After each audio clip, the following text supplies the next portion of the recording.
Okay, let's carry on. So we had Clive and Alison in conversation, wondering what had happened to the key. Okay. "Ah, well," said Clive. "Who did she say lost the key?" "She," said Alison. "She who?" "She nobody." "Nancy," said Clive. "I wonder, could it be Nancy? I'll ask her." Alison dipped her hand in the water. "Enjoying your holiday?" said Clive. "Yes, thank you, Clive." 3 more weeks, isn't it?" "Yes." "Almost." Yes," said Alison. How's your mother liking it?" "Fine. Mummy adores the country, walks and picking things up. We brought some feathers back today, lovely pale creamy ones with brown wavy bars round the edges." "You don't want to go home early then?" "Why?" "I was thinking you might be a wee bit out of sorts with it lately. I was thinking you might not be very happy here." "Clive, you're the kindest man I've ever met," said Alison. "Easy does it, Matahari." They laughed. Gwyn came up the path from the kitchen garden onto the drive. He hesitated when he saw Clive and Alison by the tank and looked over his shoulder. Then he walked away towards the yard. Clive turned his wrist. 4:20, he said. "Well, I never." Alison played with the water. "I think I'll drift along and have a word with old Nance before tea." "I'll stay here," said Alison. "Might as well. You never know what you'll find with that lady, do you?" When Clive had gone, Alison watched her reflection in the water. At first she was trying to decide whether what she saw now was what she had seen from her bedroom.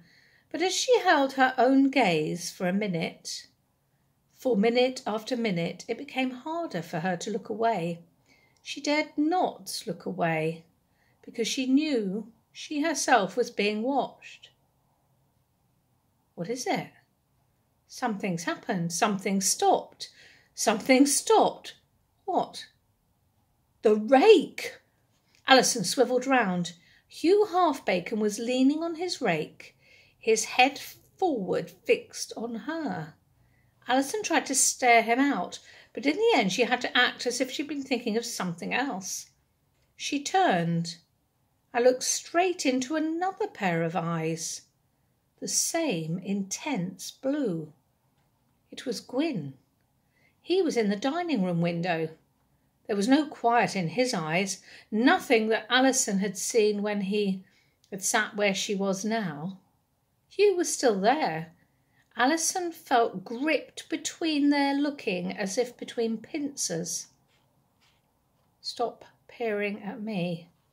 If she moved, she either had to pass Hugh and go in by the front door, or to walk towards the dining-room window to reach the cloakroom. She tossed her hair.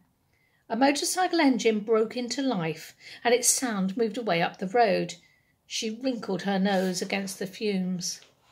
Hugh and Gwyn were still watching her, but the disturbance had loosened their grip. She could ignore them now. "Ally, why didn't you tell me? Where did you take this?"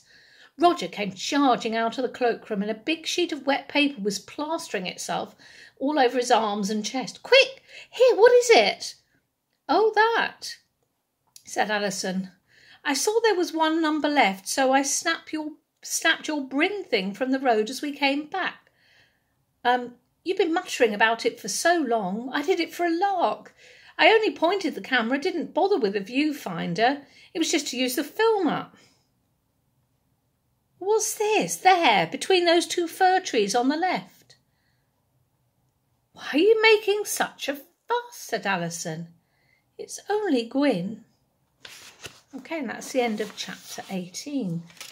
Strange things are brewing, aren't they? I wonder what on earth's going on with Gwyn and Hugh Halfbacon. What on earth are they going on with the key? Who is in that shed? Who is she that Hugh was talking about? And why are they staring at Alison? And what have Roger and Alison found on the film? And did you spot any suspense techniques being involved there? Okay, hope you're enjoying this story. Chapter 19 will come soon. Bye for now.